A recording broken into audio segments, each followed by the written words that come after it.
Welcome to ma'am की class. तो आज की वीडियो में जैसा कि आपको स्क्रीन पे नज़र आ रहा है, स्वतंत्रता से पूर्व की जो व्यवस्थाएं थीं, स्वतंत्रता से पूर्व यानी कि हमारे आज़ाद होने से पहले अंग्रेज़ों ने जो भू व्यवस्थाएं लगाई थी हमारे देश में, वो कौन कौन सी हैं ये मालूम भी हो जाए तो याद कैसे किया जाए भाई, ये बड़ी समस्या बन जाती है हमारे और आपके लिए। तो मैम की क्लास में आज के दिन मैं यही बताने जा रही हूँ और कैसे उसे याद करें बड़े इजी ढंग से कि भू व्यवस्थाएं आप समझ भी जाएं और वो आपको रट भी जाएं कि कब ये लागू की गई, कौन ले आया इन व्यवस्थाओं को, और मेन बात कि इन व्यवस्थाओं में क्या चीज़ें थी, कैसे इनकी व्यवस्था की जाती थी, उसके अंतर्गत क्या क्या चीज़ें, क्या क्या शर्तें थी। तो चलिए हम लोग स्टार्ट करते हैं वीडियो। तो भैया खास आपके लिए मैंने ये चार्ट प्रिपेयर किया है जिससे कि आपको बहुत इजीली ढंग से बहुत इजीली ये सारी चीज़ें याद हो जाएंगी। देखो, भारत में स्वतंत्रता से पूर्व भूधारण प्रणालियाँ, यानी कि इसका मतलब ये होता था, भूधारण प्रणालियों से हमें मालूम क्या चलता था कि भूमि पर किसान का क्या अधिकार है, उसका क्या जिम्मेदारी है, और वो स्वामी है भी कि नहीं, और स्वामी है तो कितना है, लगान कितना देगा।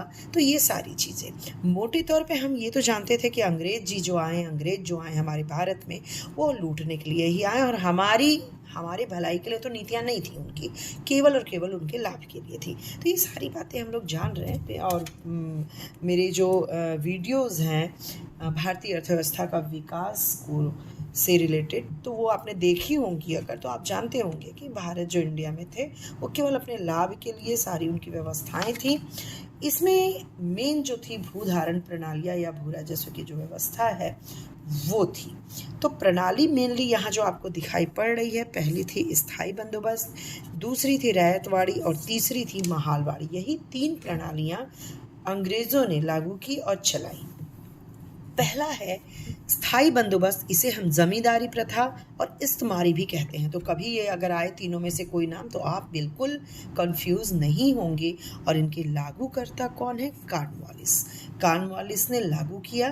कब लागू किया? 1793 में। देखो, कॉर्नवालिस का जो कार्यकाल था ना वो बहुत ही इंपॉर्टेंट था। कार्यकाल इनका 1786 से लेकर के 93 तक था। तो 1793 में इन्होंने लागू किया कॉर्नवालिस ने इस व्यवस्था को। और ये व्यवस्था कहाँ लागू की गई? बंगाल, बिहार, उड़ीसा, इन क्षेत्रों में लागू की गई ये व्यवस्था। मतलब कि जितने अंग्रेज का मतलब जो क्षेत्र था उसके 19% भाग पर ये व्यवस्था लागू की गई। अब ये तो बात हो गई कि कॉर्नवालिस जी ले आए, 1793 में ले आए और बंगाल, बिहार, उड़ीसा क्षेत्र में यानी कि पूरे ब्रिटिश साम्राज्य के 19% पे इन्होंने इसको लागू किया। अब ये व्यवस्था मेनली है क्या?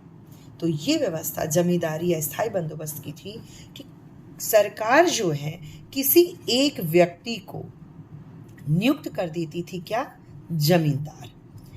जमींदार का क्या काम होता था? उस क्षेत्र के जितने किसान होते थे उससे ये लगान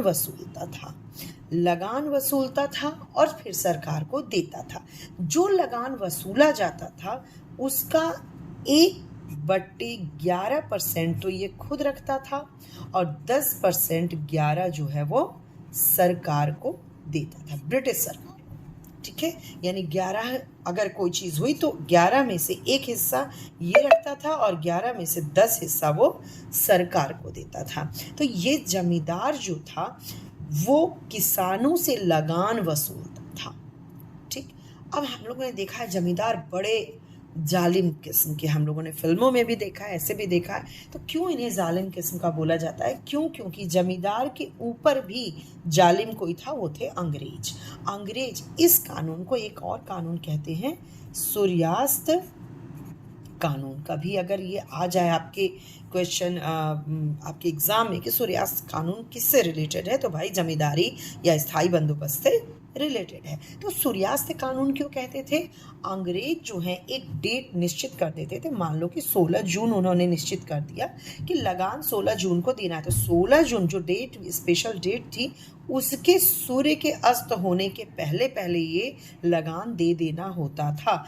अगर वो दिन ढल गया और लगान नहीं वसूला गया या जमा नहीं किया गया तो फिर ये जमींदारी प्रथा से हाथ धो बैठते थे ये साहब जो थे, जमींदार जो बने हुए थे। तो इनकी जमींदारी चली जाएगी। कब चली जाएगी? जब इन्होंने लगान नहीं दिया समय से। तो अब बेचारा किसान अगर रो भी रहा हो कि भैया इस बार सूखा पड़ गया, मैं लगान नहीं दे पाऊंगा, तो इसके पीछे इनकी जमींदारी चली जाएगी। तो इसको बचाने के लिए सारे शोषण करते थे, सारे जुल्म करते थे किसानों पर, क्योंकि ये खुद भी शोषण के मारे थे। तो ऐसा नहीं है कि मैं सिंपैथी रख रही हूँ जमींदारों से, लेकिन ये व्यवस्था थी।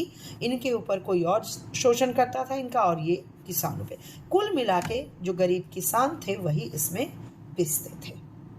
तो सूर्यास्त कानून याद रखिएगा, बंगाल, बिहार, उड़ीसा में लागू हुआ ये 19% पे, और 1793 में कॉर्नवालिस ने इसे लागू किया। दूसरी व्यवस्था क्या आती है? रैयतवाड़ी। रैयतवाड़ी जो है कर्नल रीड और मुनरो, कर्नल रीड ने इसे 1792 में लागू किया था, और फिर उसके बाद इसको थोड़ा सा संशोधित करके मुनरो ने 1820 में मद्रास में, बेसिकली मद्रास में मुनरो ने मद्रास में लागू किया 1820 में फिर से।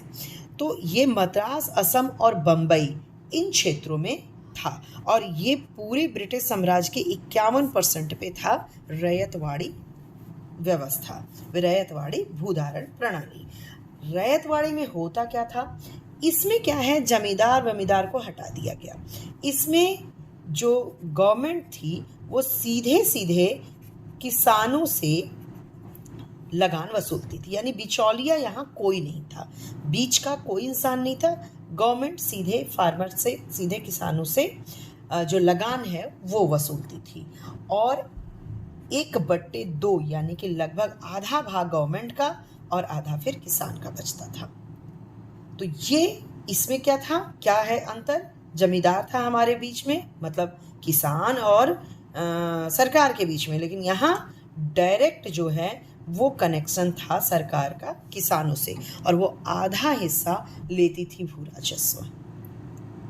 ओके, और ये 51%, यानी जितने ब्रिटिश का क्षेत्र था उसके 51% पे ये व्यवस्था मद्रास, असम, बम्बई में लागू की गई।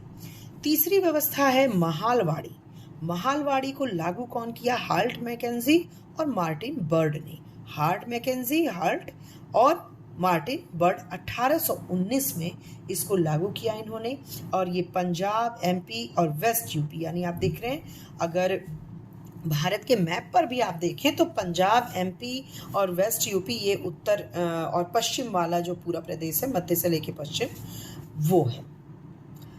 ये महालवाड़ी का क्या मतलब है? महाल का मतलब होता है गांव, महाल का मतलब गांव।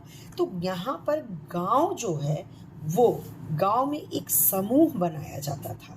जैसे किसान, मान लो यहाँ इतने सारे हैं, तो ये किसान जो है अपनी अपनी खेतों पे खेती करने के लिए फ्री थे, लेकिन जब लगान वसूलना होता, लगान ये एकत्रित करके एक मुश्त समूह के रूप में सरकार को देते थे।